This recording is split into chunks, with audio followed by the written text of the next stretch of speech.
আরে দাবি কি, কোনো দাবি না। যে যেভাবে পারে মনে করেন, কারো আলুর দাবি, কারো পটলের দাবি, কারো বোর দাবি, কারো স্বামীর দাবি, কারো সন্তানের দাবি, কারো কর্মর দাবি। এত দাবি সরকার কিভাবে মানবো? কুকুরার ডিমের দাবি বাদ দেন। Forget it, take up this man, take up this man. আমি এদিকটা আসবো, আসতে দিবে না, এটা কোনো কথা? এদিক দিয়ে হাইটা আসবো না, ওদিক দিয়ে ঘুরে যান চাচা। আর কি বলবেন, এটা কি পত্রিকা দিয়ে কোনো লাভ হয়? বাসায় যাচ্ছি, এসে দেখি রাস্তাঘাট বন্ধ। আসলে এটা তো আমরা এই পরিস্থিতির জন্য প্রস্তুত ছিলাম না। বের হয়ে দেখি যে রাস্তা বন্ধ, আসলে এটা ভোগান্তি। বঙ্গবন্ধু মেডিকেল দিয়ে এখন যাব আমি ধানমন্দির সাথে ডিমস ডায়াগনোসিস সেন্টারে। এখন রিক্সা পাচ্ছি না, আমার ক্যান্সার, কিন্তু আসলে এখান থেকে ঢাকা মেডিকেল যাবো, তাও হাঁটি গেছি। ওখান থেকে এখানে আসছি, আবার এখান থেকে ডিমস মেডিকেলে যাব। এখন কোনো রিক্সাই পাচ্ছি না। রিক্সা ভাড়া এখান থেকে 60 টাকা, ওরা চাচ্ছে 300 টাকা। কী জন্য দাবি আদায় করতেছে আসলে আমি এটা জানি না, যেহেতু ওখানে যাই নাই।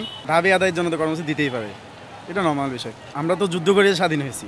হ্যাঁ, না থাকলে তো এরা মনে করেন যে কোনো সরকার আসলে বা ওই ফেসিস্ট সরকার যদি আসে, রাষ্ট্রদ্রোহী কোনো একটা মামলা দিয়ে এদেরকে আবার হয়রানি করবে, পরিবার হয়রানি করবে। আমরা যারা এই আন্দোলন করতেছি, আমি একজন আহত যোদ্ধা। আমরা তো এমনি ক্ষতিগ্রস্ত। আর দেশ থেকে তো সব ফেসিস্ট মনে করেন চলে যায় নাই, তারা দেশেই আছে। আমরা তো সবাই চলে যাইতে বলি না, দেশ ছেড়ে তারা যাবে কোথায়? তাদের বিবেক দিয়ে একটু মনে করেন কাজ করুক, দেশের জন্য কাজ করুক। প্রকৃত দেশপ্রেমী হিসেবে এই জুলাই যুদ্ধে দেশে বাঁচানোর জন্য এরাই মনে করে যে দেশে আবার ঘুরে নিয়ে আসছে। দেশ রসাতলে চলে যাচ্ছিল, সাধারণ মানুষ নির্যাতন হয়েছিল। এখন অনেকে বলতেছে অনেকের কষ্ট হচ্ছে, ঠিক আছে, এটা আমরাও বুঝি। যারা প্রতীক, যারা রোড জার্নি করে, আমরা এটা বুঝি যে তাদেরও কষ্ট হচ্ছে। আসলে আন্দোলন করা, এই রাস্তার পাশে তারা মনে করেন যে স্বাভাবিক আন্দোলন করে, এই আন্দোলনের কোনো গুরুত্ব বাংলাদেশে কেউ দিবে না। আমরা দেখছি বহু আন্দোলন মনে করেন করছে, আওয়ামী লীগ সরকার আন্দোলন করে না, তারা কীভাবে করছে? এখানে কোনো জায়গায় মঞ্চ করে নাই তারা। ওই সময় রাস্তা আটকানো ছিল না, ওই সময় মানুষের কষ্ট হয় নাই। এখন কয়জন মানুষ? ওই সময় তো আরও বেশি মানুষ ছিল। চিল্লা পাল্লা করে কতজনকে কটূক্তি করে মনে কত কথা বলছে। আমরা প্রত্যেকটা মানুষের সম্মান দিয়ে, সম্মানের সাথে আমাদের দাবিগুলো আমরা চাচ্ছি।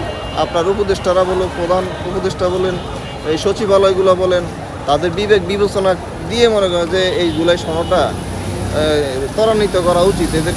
এদের এটা যৌক্তিক অধিকার, আমাদের এটা যৌক্তিক অধিকার, এটা দিয়ে দেওয়া উচিত।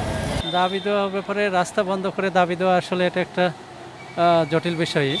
তবে এটা বসে সংশোধন করতে পারলে সবচেয়ে ভালো হতো।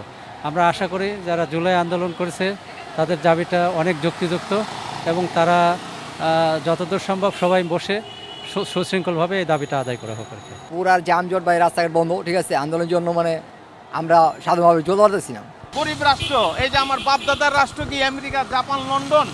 এটা তো আমার বাপদাদার রাষ্ট্র আমেরিকা, জাপান, লন্ডন না। বাংলাদেশ হলো আমাদের রাষ্ট্র দেশ, আমাদের স্বাধীন দেশ। এই দেশে যদি শুক্র শনি গরিবের দেশ, শুক্র শনি যদি বন্ধ থাকে, তাহলে এই দেশ চলে কীভাবে? শুক্র শনি সরকারি এমনিই বন্ধ, তারপর হলো রবি সোম মঙ্গল বুধ বৃহস্পতি অফিস, তারপরে মনে হয় রাস্তাঘাট বন্ধ, ওই জায়গায় আন্দোলন, ওই জায়গায় আন্দোলন, ওই জায়গায় আন্দোলন। তাহলে আন্দোলন করার জন্য এই দেশের নাম আন্দোলন থেকে দেখ, বাংলাদেশ সরেয়ার নাম রেখে দেখ আন্দোলনের দেশ। আরে দাবি কি, কোনো দাবি না। যে যেভাবে পারে মনে করেন, কারো আলুর দাবি, কারো পটলের দাবি, কারো বোর দাবি, কারো স্বামীর দাবি, কারো সন্তানের দাবি, কারো কর্মর দাবি। এত দাবি সরকার কিভাবে মানবো? সরকার কার আশা পূরণ করব? যদি বলে যে যাও তোমার দাবি মানলাম, ওই করবো, আমার দাবি মানবেন না কেন? সমস্যা তো এটাই, বুঝেন না?